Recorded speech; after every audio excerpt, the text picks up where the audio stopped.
जिल्हा परिषद शाळांना भविष्यातील सुविधांसाठी प्रयत्नशील ॲडव्होकेट रमा पाठक यांचं वक्तव्य। जिल्हा परिषदेच्या शाळा ग्रामीण भागातील सर्वसामान्य गरीब कुटुंबातील होतकरू विद्यार्थी शिक्षण घेत आहेत। शासनामार्फत पाठ्यपुस्तक, गणवेश, बूट, सॉक्स पुरवले जातात। वह्या व इतर लेखन साहित्याच्या अभावी शिक्षण थांबू नये यासाठी भविष्यातील जिल्हा परिषद शाळांना कॉम्प्युटर, आरओ, पाणी फिल्टर, ग्रंथालयासाठी पुस्तकं व इतर सुविधा देण्याचं अभिवाचन भाजपा कोल्हापूर जिल्हा सरचिटणीस ॲडव्होकेट रमा पाठक यांनी केलं। ॲडव्होकेट रमा पाठक यांच्या शिष्य संवर्धनी प्रतिष्ठानच्या वतीनं भाजपा कोल्हापूर जिल्हा उपाध्यक्ष किसान मोर्चा राजगोंडा पाटील यांच्या विशेष प्रयत्नातून दत्तवाड येथील कुमार विद्या मंदिर व केंद्रीय शाळा कन्या दत्तवाड या जिल्हा परिषद शाळेतील सर्व मुलामुलींना मोफत वह्या वाटप प्रसंगी बोलत होत्या। यावेळी भाजपा कोल्हापूर जिल्हा किसान मोर्चाचे उपाध्यक्ष राजगोंडा पाटील म्हणाले की सर्वसामान्यांच्या मुलांच्या शिक्षणासाठी सातत्यानं प्रयत्न करीत असल्याचं सांगितलं। सदरचा वह्या वाटप कार्यक्रम अतिशय प्रेरणादायी असा उपक्रम आज घेतला असल्याचे गौरवोद्गार केंद्रप्रमुख संजय निकप यांनी काढले।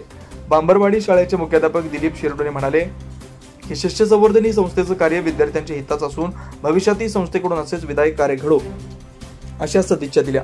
या प्रसंगी भाजपा मागासवर्गीय सेलचे तालुका उपाध्यक्ष तेजस वराळे, भाजपा महिला मोर्चा तालुका उपाध्यक्षा मनीषा जोशी, माजी सैनिक अशोक नेरले, भूपाल खरपी, अजित वठारे, सुधाकर पट्टेकरी, मनोज पवार, चंद्रकांत बिरंगे, मिलिंद देशपांडे, इसाक नदाब, कुमार शाळेच्या मुख्याध्यापिका खटावकर यांच्यासह सर्व शिक्षक वृंद, विद्यार्थी उपस्थित होते।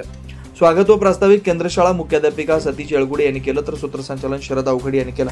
शिवार न्यूज साठी इसाक नदाब, दत्तवाड।